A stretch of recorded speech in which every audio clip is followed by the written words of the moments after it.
ఇప్పుడు ఈ అధ్యాయంలో చూస్తే ఇది దైవాసుర స్వభావములు. ఇది ఏంటంటే అసుర దైవ దైవ స్వభావము, అసుర స్వభావం గురించి మనుషుల్లో 2 రకాల స్వభావాల గురించి ఈ అధ్యాయంలో చెప్తామన్నమాట. ఓకే. యాహ్! సో, శ్లోకం నాతో పాటు రిపీట్ చేయండి. And yeah! ఎవరొకళ్ళు ట్రాన్స్‌లేషన్ రీడ్ చేయొచ్చు. శ్రీ భగవానువాచ భగవాన్ श्रीभगवानुवाच ద్వౌ భూతః సర్గౌ లోకేऽస్మిన్ द्वौ ద్వౌ स्वर्गौ స్వర్గలోకేస్మిన్ दैव आसुर एव च दैवासुर एव च दैवो विस्तरशः प्रोक्तः दैवो विस्तरशः प्रोक्तः आसुरं पार्थ मे शृणु. आसुरं ఓకే. సో ఎవరొకరు నుంచి చదువుతారండి భావం? నేను చదువుతా మాతాజీ. చదవండి మాతాజీ. ఓ పృథా కుమారా, ఈ లోకమునందు దైవాసురుల అనడి 2 రకముల జీవులు కలరు. దైవీ గుణములను ఇది వరకే నేను వివరముగా తెలిసి ఉంటిని. దైవీ గుణములను ఇదివరకే నేను వివరముగా తెలిపియుంటిని. ఇక ఆసుర స్వభావము కలవారి గుణములను నాయుండి ఆలకింపుము. హరే కృష్ణ మాతాజీ. హరే కృష్ణ మాతాజీ. సో పృథకుమార అంటే కూడా అర్జునుడి పేరు అనమాట. సో ఈ లోకంలో 2 రకాల జీవులు ఉంటారు. నేను ఇదివరకు దైవీ గుణములు మేబీ 1 to 5 లో దైవ గుణాల గురించి చెప్పి ఉంటారు. ఇక్కడ ఇప్పుడు ఆసుర స్వభావం గురించి చెప్తాను, చూడండి, విను అని చెప్తున్నారు భగవానుడు. సో దైవీ గుణములు అంటే ఎలా ఉంటాయి? ఇదివరకు మనం కర్మ గురించి తెలుసుకున్నాం కదా సెకండ్ చాప్టర్ లో. దాంట్లో ఎన్ని రకాల కర్మలు ఉన్నాయి? ఎవరైనా చెప్పగలరా అండి?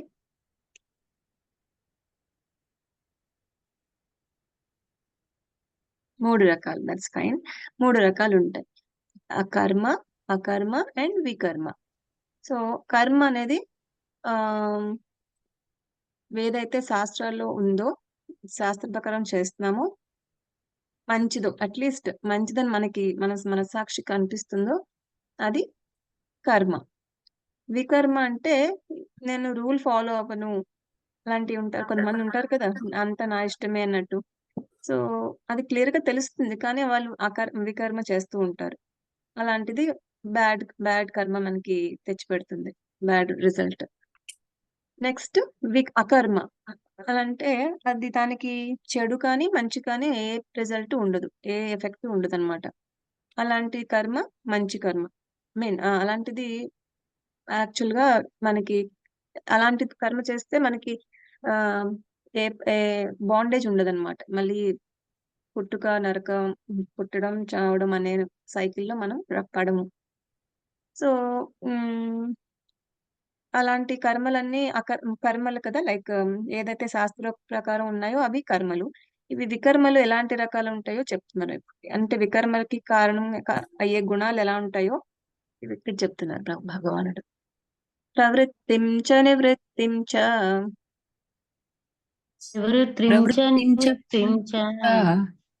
జనాన విదురాసురాః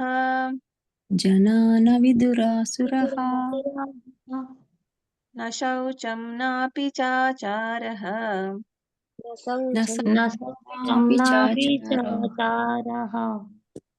న సత్యం తేషు విద్యతే.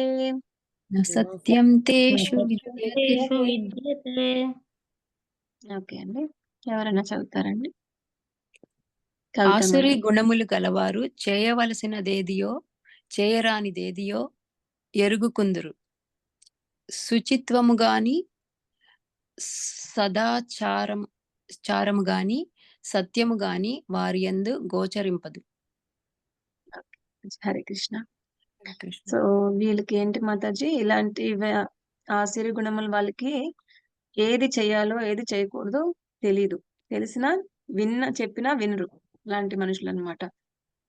ఇక్కడ చూడండి, దుర్యోధనుడు తనకు తెలుసు అది కరెక్ట్ కాదని తనకు తెలుసు. కానీ ఈ చెడు సావాసం, శకుని యొక్క చెడు సావాసంతోటి తనకి ఆహ్, చెప్పినా వాళ్ళ తండ్రి గారు, వాళ్ళ తల్లి గారు చెప్తున్నా సరే మంచి ఎక్కట్లేదు బ్రెయిన్‌కి. ఏది చేయకూడదో అదే చేస్తారు. తను చేసేదే కరెక్ట్ అనుకుంటున్నారు. నెక్స్ట్ శుచిత్వం అంటే శుభ్రంగా ఉండడం కూడా దైవ దైవ క్వాలిటీ కదా! దైవ గుణము. సో, అది కూడా ఉండదు. శుభ్రం ఏమీ ఉండదనమాట వీళ్ళకి. ఇలాంటి వాళ్ళకి. అండ్ సదాచారము అంటే గుడ్ హ్యాబిట్స్ అలాంటివి కూడా ఉండవు. సత్యమే ఇంకా అయన్నీ ఇంక వీళ్ళు లెక్క చేయరు. నా ఎవరు చూసొచ్చారు? నేనేం చేస్తున్నానో ఎవరికేం తెలుస్తుంది? అన్నట్టుగా వాళ్ళు బిహేవ్ చేస్తారు. దేవుడి మీద కూడా వాళ్ళకి నమ్మకం తక్కువగానే ఉంటుంది. అలాంటివన్నీ ఆసురీ గుణములు. నెక్స్ట్ ఇదమద్య మయా లబ్ధం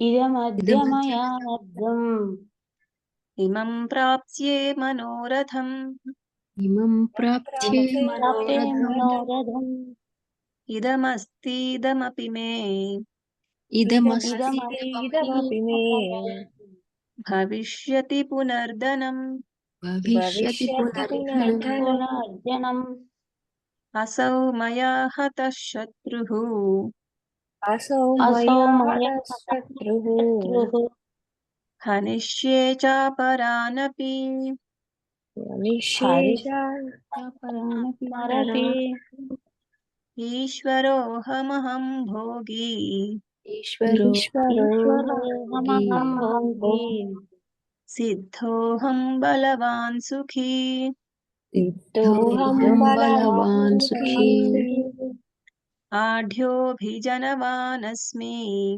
ఆఢ్యోభిజనవానస్మి అనస్మి పుణ్యోస్తి సదృశో మయా పుణ్యోస్మి సదృశో మయా యక్ష్యే దాస్యామి మోదిష్యే యక్ష్యే దాస్యామి మోదిష్యే ఇత్యజ్ఞాన విమోహితాః. జ్ఞాన విమోహితాః. ఓకే మాతాజీ, ఎవరైనా చదువుతారండి? నేను చదువుతానండి. యా చదవండి జానకి. హరే కృష్ణ మాతాజీ.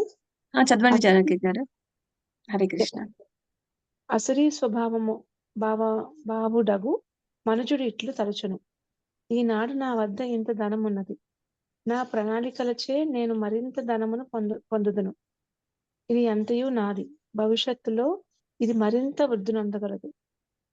అతడు నా శత్రువు, అతను నేను వధించి తిని, ఇతర శత్రువులను కూడా వధింపబడుదురు.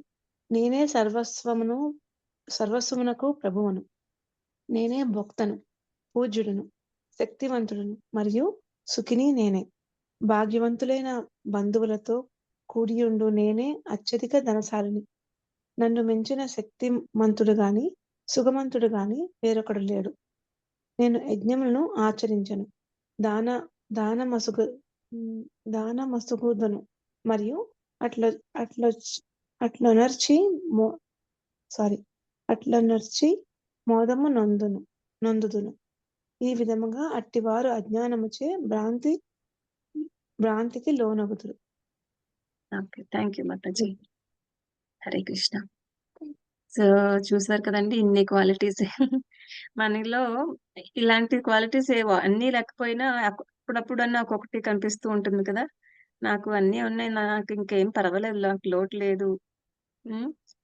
నాకు అలా కొంచెం కొంచెం అప్పుడప్పుడు చిన్న చిన్న రేంజ్ లో లేకపోయినా అప్పుడప్పుడు మనకి ఇలాంటివి వస్తాయి ఈ స్వభావములు. సో అలాంటివన్నిటిని మనం తట్టుకోవాలి. సో మెయిన్ ఇక్కడ ఎంత దారుణంగా ఉన్నాయి చూడండి. ఈ దుర్యోధనుడికి రావణుడికి మెయిన్ ఇలాంటి క్వాలిటీస్ ఉన్నాయి. అందుకే వాళ్ళు అంత గొప్ప రాక్షసులు అయ్యారు. సో ఇలాగ నాకు ఇంత ఉంది, నాకు ఇంత డబ్బులు ఉన్నాయి, నాకు ఇంకేంటి లోటు, నేను అన్ని నాకు ఇంకా పెంచుకోగలను, నాకు దేవుడితో పూజలు ఇవన్నీ ఎందుకు నాకు, అలా ఎప్పుడు అనుకోకూడదు. మన పూర్వజన్మ సుకృతం కొద్దీ మనకి ఏమున్నాయో అవి ఉన్నాయి. అంతేకాని అంతా మనకి అది శాశ్వతం అనేది గ్యారంటీ ఎప్పుడూ లేదు. ఎప్పుడైతే మనకి ఆ ఫలితం రిజల్ట్ అయిపోతుందో లాస్ట్ జన్మది, అంతే మళ్ళీ మనకి మన కర్మను బట్టి మనం ఈ జన్మలో చేసిన కర్మలు కూడా ఈ జన్మలో అనుభవిస్తున్నాం కొంతమంది. లైక్ చూస్తున్నాం కొన్ని కేసెస్. అలాగా ఎప్పుడు మనం వి కెనాట్ ఎస్కేప్ అన్నమాట కర్మ అనే సైకిల్ నుంచి. సో ఎప్పుడు చూడండి ఇక్కడ ఎలా అనుకుంటున్నారు, అన్నిటికీ నేనే ప్రభు, నేనే సర్వమునకు ప్రభువునంట.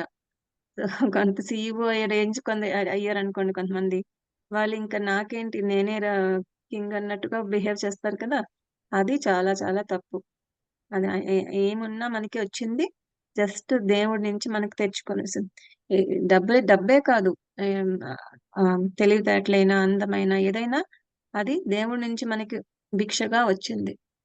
అది మాత్రం ఆ పాయింట్ గుర్తుపెట్టుకుంటే మనం మనకి ఎన్ని వచ్చినా మనం అణిగిమణిగే ఉంటాం. సో అలాంటి క్వాలిటీ ఎప్పుడు మనం హ్యూమిలిటీ అన్నమాట.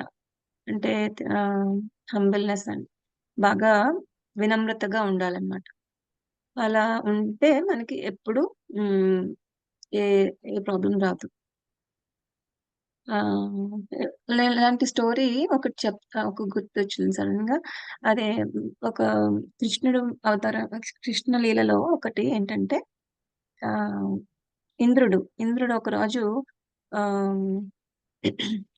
ఇది ఆ, కృష్ణుడు లైక్ కృష్ణావతారం అప్పుడు ఆ బృందావనంలో జనాలందరూ గోవర్ధన గిరికి పూజ చేయడం, ఇంద్రుడికి గోవర్ధన గిరికి పూజ చేయక ముందు ఇంద్రుడికి పూజ చేసేవారు అనమాట. రోజు ప్రతి సంవత్సరం ఒక టైంలో ఇంద్రుడికి పూజ చేసి మనకి ఇన్ని రెయిన్స్ అవి ఇస్తున్నారు కదా, సో ఇంద్రుడికి పూజ చేయాలి అని పూజలు చేయడం వాళ్ళకి అలవాటు. కానీ కృష్ణుడికి వచ్చాక ఆ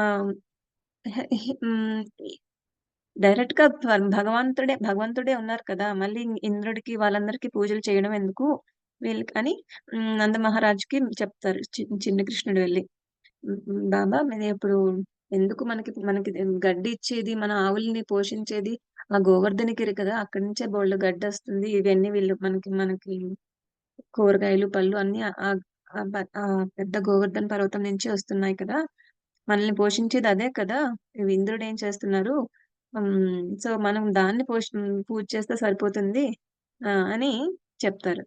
కానీ లేదు లేదు అంటే ఆ మొత్తం మీద చిన్న కృష్ణుడు కదా, ఆయన మాటలు విని అందరూ అందరూ సరే అని ఒప్పుకుని ఇంద్రుడు పూజ మానేసి గోవర్ధన గిరికి పూజ చేస్తారు. అది చూసి పైనుంచి ఇంద్రుడు అసలు ఆయనకి ఆ పొజిషన్ ఇచ్చిందే దేవుడు కదా, భగవంతుడు కృష్ణుడు. సో ఆ పొజిషన్ నుంచి నాకు ఇంత పొజిషన్ లో ఉన్నాను నేను, నాకు పూజ చేయకుండా ఇదేంటి కృష్ణుడు వచ్చి ఈ బాలుడు ఎవరు అని ఆ దేవుణ్ణి కూడా గమనించలేకపోయారు. ఆయన దేవుడే అని ఆయనకు కూడా అని విషయం ఆయనకి పట్టట్లేదు. అంత వాట్ టు సే పొగరుతో ఉన్నారనమాట ఇంద్రదేవుడు. అప్పుడు కళ్ళు మూసుకుపోయినట్టు ఉండి ఆయనకి ఇలా చేస్తారా, నేను ఇప్పుడు చూడండి నా ప్రతాపం చూపిస్తాను అని ఆ బీభత్సమైన వర్షాలు కురిపించేస్తారు.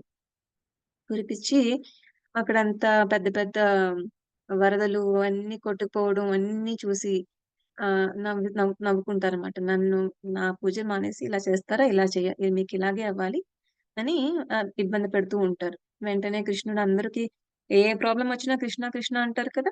సో కృష్ణుడు అప్పుడు జస్ట్ 7 ఏళ్ల బాలుడు అయినా సరే కృష్ణుడినే అందరూ పిలుస్తారు. పిలిచి ఆ పిలిస్తే అప్పుడు కృష్ణుడు వెళ్ళి ఎవరు ఏం భయపడకండి అని వెళ్ళి పెద్ద గోవర్ధన్ పర్వతం అన్నమాట అది. అది చిన్న చిటికెన వేలుతో లిఫ్ట్ చేసి అందరినీ లోపలికి షెల్టర్ కింద పెద్ద గొడుగులా పట్టుకుని అందరినీ దాని కిందకి వచ్చి ఆ రమ్మని సేవ్ చేస్తారనమాట.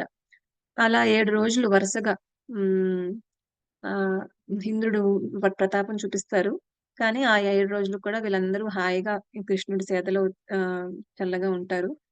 చివరికి అప్పటికి రియలైజేషన్ వచ్చి ఈ బాలుడు ఏంటి ఇంతలా పట్టుకోగలుగుతున్నాడు, అంటే సామాన్య బాలుడు కాదు అని అప్పటికి బుద్ధి వచ్చి ఇంద్రుడు కూడా వచ్చి నమస్కారం చేసి నన్ను క్షమించండి అని కృష్ణుని కోరుతారు. ఆ రకంగా చూడండి ఇంద్రుడంత వాళ్ళకే మనకి ఇలాంటి గుణాలు వస్తూ ఉంటాయి అప్పుడప్పుడు, ఆసురీ గుణాలు. సో మనం ఎప్పుడు కూడా దైవ చింతనలో లేకపోతే ఎలాంటి టైంలో అన్నా మనకి ఎలాంటి బ్యాడ్ క్వాలిటీస్ అన్నా రావచ్చు, మనం పతనం అయిపోవచ్చు.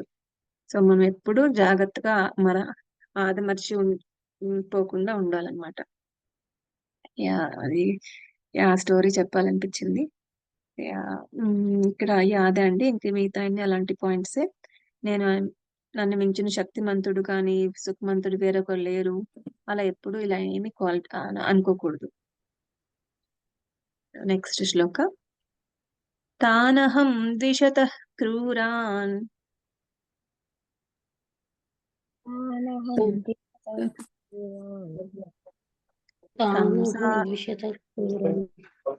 సంసారేషు నరాధమాన్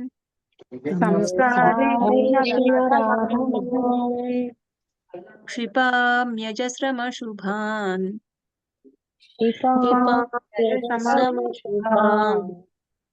ఆసురీష్వేవ యోనిషు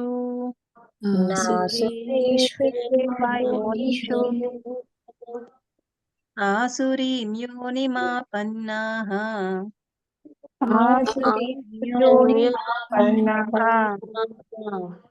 మూఢా జన్మని జన్మని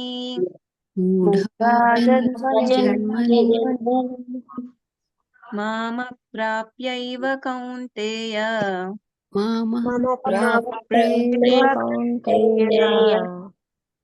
తతో యాంత్యధమాం గతిం.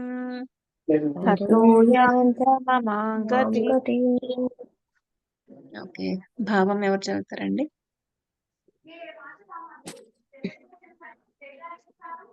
హరే కృష్ణ మాతాజీ. హరే కృష్ణ మాతాజీ, చదవండి మాతాజీ. అసూయ గలవారును క్రూరులును అగు నరాధములను వివిధ ఆసుర జన్మలనడి సంసార సాగరమును నేను శాశ్వతముగా పడద్రోయుచున్నాను. ఓ కౌంతేయ, అసురులననిడి ఎందే మరలా జన్మించి అట్టివారు నన్నెన్నడును పొందజాలక క్రమముగా అతి హేయమైన జన్మలకు పతనము నొందురు. Hare Krishna Mataji. Hare Krishna. Thank you Mataji. So అసూయ గలవారు క్రూరులను అగు నరాధములను వివిధ అసుర జన్మలని సంసారమున నేను శాశ్వతముగా పడదవేచున్నాను. సో మనం ఈ క్వాలిటీస్ చూసాం కదండి, ఆసురి గుణములు చూసాం కదా. అన్నిటిలోని అసూయ అనేది చాలా చాలా బ్యాడ్ క్వాలిటీ అన్నమాట. ఎలాంటి లైక్ శుభ్రం లేకపోవడం, నిజాయితీ లేకపోవడం, అవన్నీ దట్స్ ఫైన్, స్లోగా వాళ్ళకి మార్చుకోగలరు, అలాంటి క్వాలిటీస్ నుంచి బయటపడగలరు. కానీ అసూయ అనేది చాలా చాలా చెడ్డ క్వాలిటీ అన్నమాట. అది అలాంటి క్వాలిటీ ఉన్న వాళ్ళని నరాధములు అంటారంట. నరులలో అధముడు. అధమ అంటే lowest of the man kind. అలాంటి ఆ నరాధముల్ని అగైన్ అలాంటి ఆసురీ జన్మలు, ఇప్పుడు రకరకాల జన్మలు ఉంటాయి కదా, కాన్షియస్నెస్ బట్టి మనకి 84 లక్షల జన్మలు ఉన్నాయి కదా. ఆ జన్మల్లో ఏదో ఒక లోవర్ స్పీషీస్ ఆఫ్ జన్మల్లో మనకి పడేస్తూ ఉంటారు దేవుడు. ఇంక వాళ్ళకి ఎప్పుడు వస్తారు బయటికి? ఏదో మళ్ళీ స్లోగా లైఫ్ ఆఫ్టర్ లైఫ్ మళ్ళీ పెరుగుతూ ఉంటుంది కదా. యానిమల్ లైఫ్ నుంచి హ్యూమన్ లైఫ్ కి వచ్చేప్పటికి ఏమైనా వాళ్ళ చేసి కర్మలు బట్టి ఒక్కొక్క లోయర్ స్టేజ్ కి వెళ్ళిపోయారు అనుకోండి, అక్కడ నుంచి మళ్ళీ దాని తర్వాత ఒక లెవెల్ ఉంటుందన్నమాట. ప్రతి ఈ స్టేజ్ తర్వాత ఈ స్టేజ్ అని మనకి లైఫ్ లో, హ్యూమన్ లైఫ్ లో బాయ్హుడ్, యూత్ అలా ఎలా ఉంటుందో అలా ఈ ఫస్ట్ జన్మ హిల్ జన్మ, నెక్స్ట్ జన్మ కొంచెం దానికన్నా కొంచెం బెటర్ జన్మ, అలాంటిది అనమాట. అలాంటి ఒక రేంజ్ ఉంటుందన్నమాట. ఆ రేంజ్ లోంచి బయటకు వచ్చి చివరికి మనిషి జన్మకు వచ్చారనుకోండి, అప్పుడు కూడా అసూయ అంటే మళ్ళీ కిందకి వెళ్ళిపోతారు. అలా అసూయ లేకుండా వాళ్ళకి ఎప్పుడైతే వాళ్ళు స్లోగా రికవర్ అవుతారో, శాస్త్ర ప్రకారం కర్మలు అనుసరించి చేస్తూ ఉంటారో పుణ్యకార్యాలు, స్లోగా అలాంటి గుణాలన్నీ పోయి సగుణం వైపు వెళ్ళగలుగుతారు. అప్పటి వరకు వీళ్ళు ఇలాంటి జన్మలు పుట్టడం, చావడం, మళ్ళీ ఈ జన్మ తీసుకోవడం అలా ఈ ఈ భౌతిక ప్రపంచంలో చిక్కుపడిపోయి ఉంటారన్నమాట. ఇక్కడ చూస్తే మనకి 3 గేట్స్ ఆఫ్ హెల్స్ ఉంటాయి. నరకానికి 3 దారులు, 3 ద్వారాలు కనిపిస్తుంటాయి. చూద్దాం ఈ శ్లోకం. త్రివిధం నరకస్యేదం త్రివిధం నరకస్యేదం ద్వారం నాశనమాత్మనః ద్వారం ద్వారం నాశనమాత్మనః కామః క్రోధస్తథా లోభః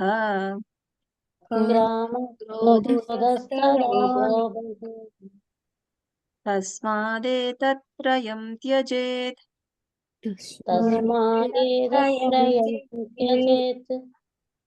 ఓకే అండి. సో భావం ఎవరు చదువుతారండి? చదవని వాళ్ళు ఎవరైనా రావచ్చారా?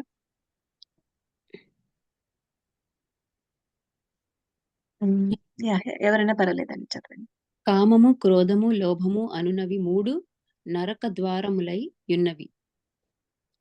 అవి ఆత్మనాశకరములు కావున బుద్ధిమంతుడైన ప్రతి మనుజుడు వాటిని త్యజించి వేయవలయును. సో ఈ 3 కామము, క్రోధము, లోభము, ఈ 3 నరకానికి ద్వారాలన్నమాట. Lust, greed, anger. సో మనకి ఏ చాప్టర్? సెకండ్ చాప్టర్ లో చూస్తే ఈ శ్లోకం ఉంటుంది కదా. క్రోధాద్భవతి సమ్మోహః, సమ్మోహాత్ స్మృతి విభ్రమః, స్మృతి భ్రంశాత్ బుద్ధినాశో, బుద్ధినాశాత్ ప్రణశ్యతి. సో క్రోధాద్భవతి సమ్మోహః, క్రోధం నుంచి లస్ట్ వస్తుంది. లస్ట్ నుంచి మైండ్ ఇంటెలిజెన్స్ పోతుంది. ఇంటెలిజెన్స్ పోతే బుద్ధి పోతుంది. ఏది కరెక్ట్ ఏది చేయకూడదు అని బుద్ధి పోతుంది. బుద్ధి పోతే ఇంకంతే, వాళ్ళ నాశనానికి రెడీగా ఉన్నట్టు. అలాగా. సో ఈ అన్నిటికీ కారణం ఏంటి? యాంగర్ ఎందుకు వస్తుంది? కామం ఎందుకు వస్తుంది? దీనికి కూడా ఇంకొక శ్లోకం చెప్పేద్దే కృష్ణుడు. దానికి ముందు ఏంటంటే ఒక్క నిమిషం.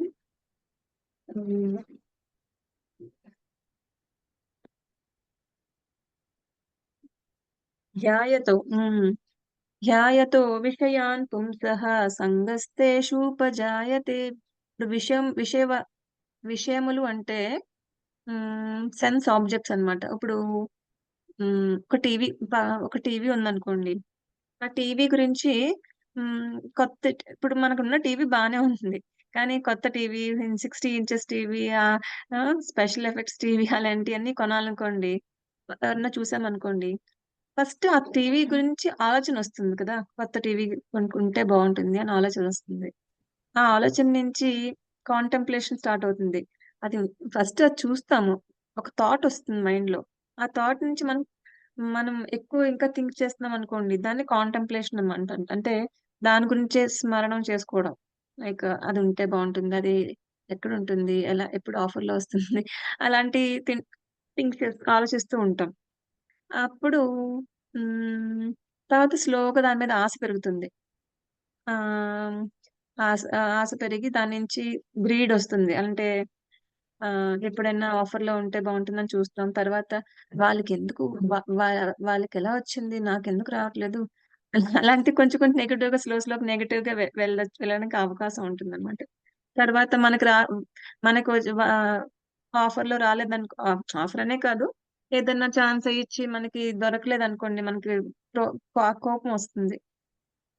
ఆ కోపం నుంచి ఇవన్నీ ఇంటెలిజెన్స్ నుంచి బుద్ధి, ఇవన్నీ తగ్గిపోతూ ఉంటాయి అన్నమాట. నేను చెప్పిన ఎగ్జాంపుల్ సడన్ గా తట్టింది. సో అలాంటిది జనరల్ గా మెయిన్ కారణం ఇలా ఫస్ట్ ఒక థాట్ నుంచి స్టార్ట్ అవుతుంది అనమాట. ఏదైనా సరే మనకి అది మనకి పడేలా ఉంటే వి విల్ బి హ్యాపీ. మనకి రావట్లేదు అనుకుంటే స్లోగా కోపం వస్తూ ఉంటుంది. కోపం నుంచి ఇవన్నీ వస్తాయి. సో మనం ఏదైనా సరే దేవుణ్ణి తలుచుకోకుండా మన కోసం తలుచుకుంటున్నామంటే ఇలా ఇవన్నీ గ్యారంటీగా వస్తాయి. సో అందుకే మనం ఏం చేసినా దేవునికి ప్రీతి కోసమే చేస్తే ఇలాంటి ప్రాబ్లమ్స్ లోకి మనం పడడం అనమాట. ఓకే. నెక్స్ట్ యశాస్త్ర విధిముత్సృజ్య యః శాస్త్రవిధిముత్సృజ్య వర్తతే కామకారతః వర్తతే కామకారతః న స సిద్ధిమవాప్నోతి న స సిద్ధిమవాప్నోతి న సుఖం న పరాం గతిం. న సుఖం న పరాం గతిం. సో ఎవరు చదువుతారండి? బాబా జానకి గారు చదువుతారు. థ్యాంక్స్ అండి, చదువుతానండి. శాస్త్ర విధులను త్యజించి వచ్చిన రీతిని వర్తించువాడు పూర్ణతత్వమును గాని సుఖమును గాని పరమాగతిని గాని పొందజాలడు. సో శాస్త్ర విధులు అంటే మనం ఏది చెయ్యాలని పెద్దలు చెప్పారు. పెద్దలని చెప్పినవన్నీ మన శాస్త్ర ప్రకారమే చెప్తారు. మనం ఎందుకు చేయాలి అని క్వశ్చన్ చేయకుండా ఫస్ట్ చేసి మనం ఆచరించాలన్నమాట. అలా చేసిన వారు తనకు తోచిన విధంగా కాకుండా శాస్త్ర ప్రకారం వాళ్ళు చేసిన వాళ్ళు సుఖంగా ఉంటారు. చేయకపోతే ఇలా చూడండి, మీట్ ఈటింగ్, ఇంటాక్సికేషన్ ఇవేమీ లేవు ఇది వరకు. ఇలా ఇప్పుడు చెప్పిన మాట వినకపోవడం వల్ల ఇలాంటి వాటిల్లోకి పడిపోతున్నారు. వెస్ట్రన్ కల్చర్ కొంతమంది ఫాలో అవ్వడం వల్ల ఇలాంటి బ్యాడ్ క్వాలిటీస్ లోకి దిగిపోతున్నారు అన్నమాట. సో నెక్స్ట్ శ్లోక తస్మాత్ శాస్త్రం ప్రమాణం తే తస్మాశ్చాస్త్రం ప్రమాణం తే కార్యకార్య వ్యవస్థితౌ కార్యకార్యవ్యవస్థితౌ జ్ఞాత్వా శాస్త్ర విధానోక్తం జ్ఞాత్వా శాస్త్రవిధానోక్తం కర్మ కర్తుమిహార్హసి. కర్మ ఓకే, భావం చదవండి లక్ష్మి గారు. ఓకే మాతాజీ. కనుక ప్రతి ఒక్కరూ శాస్త్ర నియమముల ద్వారా కార్యమనేయు అకార్యమనే మనమేమో అవగాహనము చేసుకొనవలెను. అట్టి విధి నియమాలను తెలిసియో మనుజుడు కార్యము నొనరించవలెను. తద్వారా అతడు క్రమంగా ఉద్ధరింపబడగలడు. హరే కృష్ణ మాతాజీ. హరే కృష్ణ అండి. సో మనం చెప్పుకున్నట్టుగానే అకార్యమేంటో కార్యమేంటో మనం అకర్మకి కర్మకి డిఫరెన్స్ ఏంటి, ఏది చేయాలి ఏది చేయకూడదు అలాంటివన్నీ శాస్త్ర ప్రకారం మనం చేసుకుంటూ పోవాలి. ఎప్పుడు మనం శాస్త్రానికి విరుద్ధంగా చేస్తే అది మనని తప్పకుండా ఈ ఈ ఈ ఆసురి గుణముల వైపు మనకు దారి తీస్తుంది అన్నమాట. ఓకే, నెక్స్ట్ శ్రీ భగవానువాచ శ్రీ భగవాన్ అభయం సత్వ సంశుద్ధిః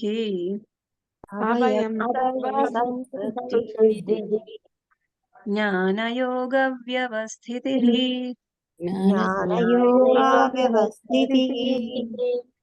దానం దమశ్చ యజ్ఞశ్చ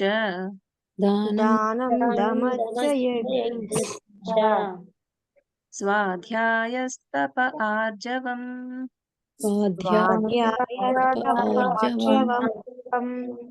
అహింసా సత్యమక్రోధః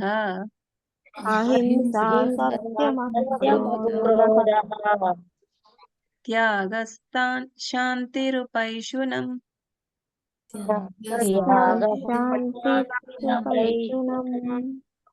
దయా భూతేష్వలోలుప్త్వం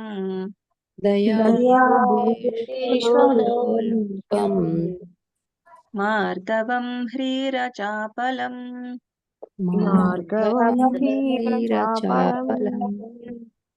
తేజః క్షమా ధృతిః శౌచం తేజసాధృతి శోచ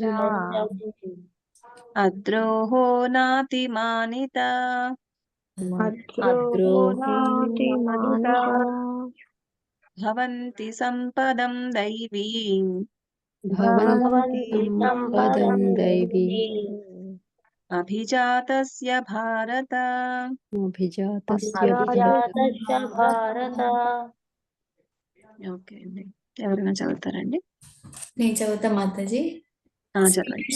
శ్రీకృష్ణ భగవానుడు పలికెను, ఓ భరత వంశీయుడా, భయరాహిత్యము, స్వీయ స్థితి పవిత్రీకరణము, ఆధ్యాత్మిక జ్ఞాన సముపార్జనము, దానగుణము, ఆత్మ నిగ్రహము, యజ్ఞాచరణము, వేదాధ్యయనము, తపస్సు, సరళత్వము, అహింస, సత్యసంధత, క్రోధరాహిత్యము, త్యాగము, శాంతి, ఇతరుల దోషముల నెన్నకుండుట, జీవులందరి ఎడ దయ, లోభరాహిత్యము, మృదుత్వము, సిగ్గు, దృఢ నిశ్చయము, తేజము, క్షమ, ధైర్యము, శుచిత్వము, అసూయరాహిత్యము, గౌరవ వాంఛ లేకుండుట అను దివ్య గుణములు దైవీ స్వభావము కలిగిన దివ్యుల యందుండును.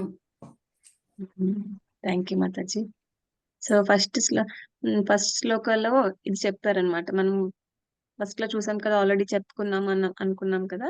సో ఇవి ఆ లిస్ట్ ఆఫ్ గుడ్ క్వాలిటీస్, దైవీ గుణములు.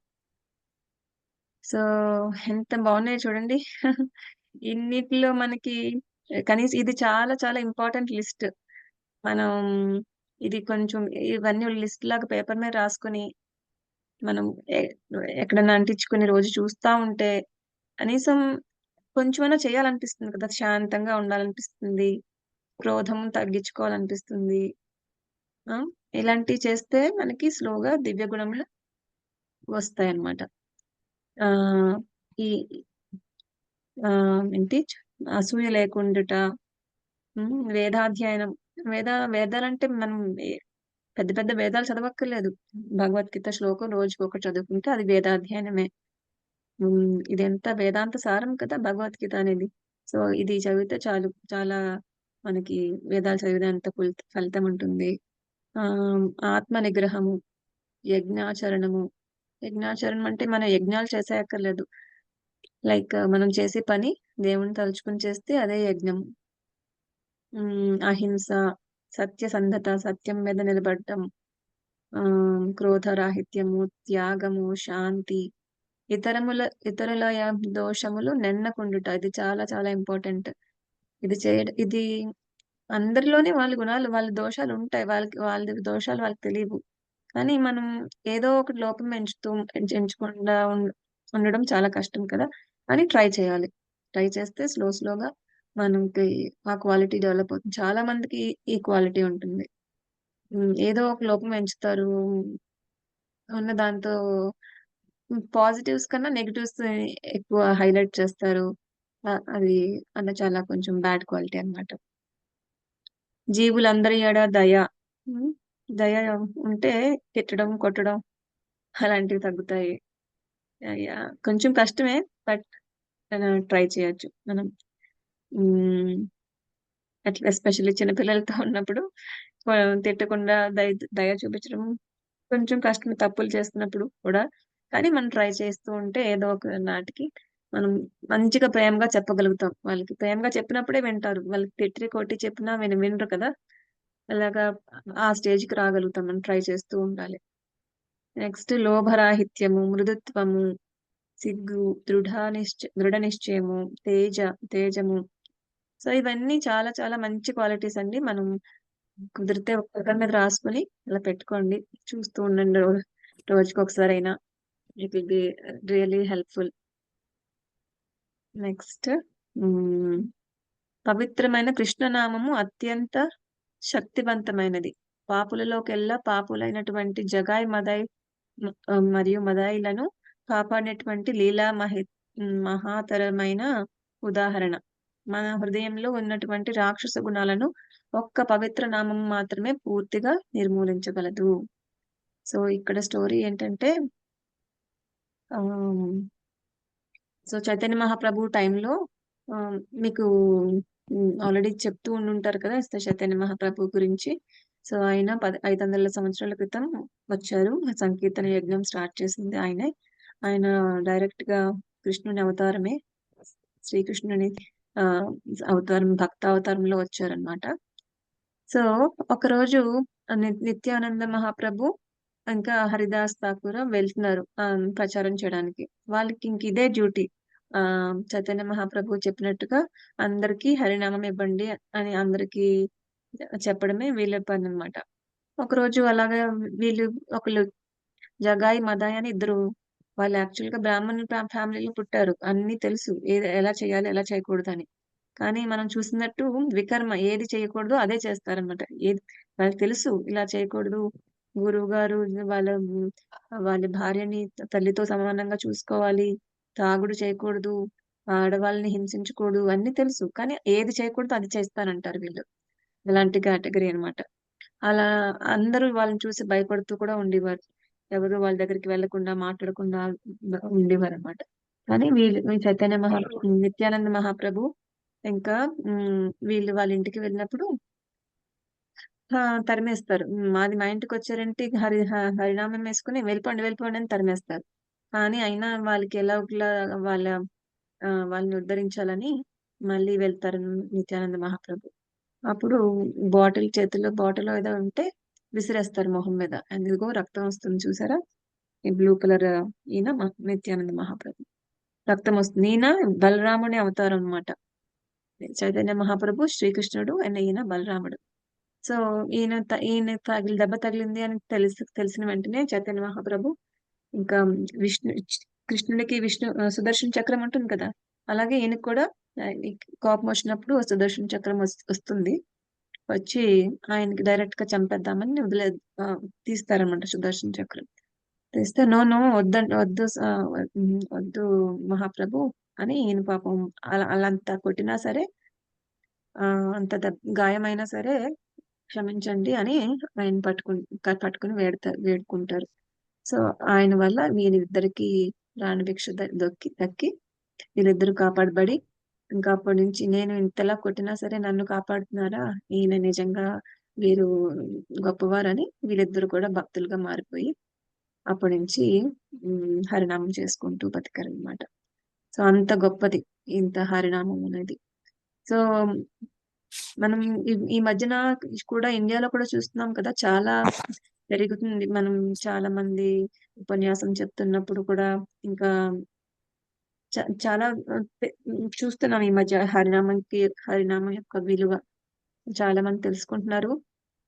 సో మనం కూడా దీన్ని ఎంత విలువైన మనకి హరినామం మనకు దొరికినందుకు చాలా సంతోషంతో మనం స్టార్ట్ చేసుకోవాలి.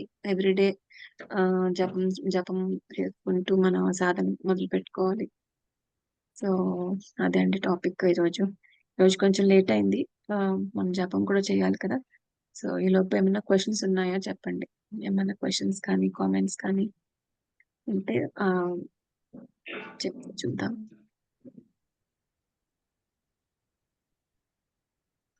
హరే కృష్ణ.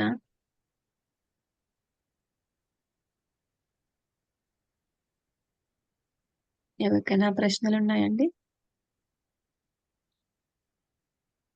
ఏం లేవు మాతాజీ. Okay, fine then. సో మనం ఎవ్రీడే ఒక మాల జపం చేస్తున్నారంట కదా, సో మనకు మాల జపం చేసుకుని కాల్ ఎండ్ చేద్దామండి. అందరూ చేస్తున్నారా రోజు జపం? చేస్తాం మాతాజీ. ఓకే అండి. ఒక మాల జపం చేద్దామండి అందరం కలిసి, చాలా మంచిది. మాతాజీ మీరు మీ మాలలు తీసుకొని స్టార్ట్ చేద్దాం.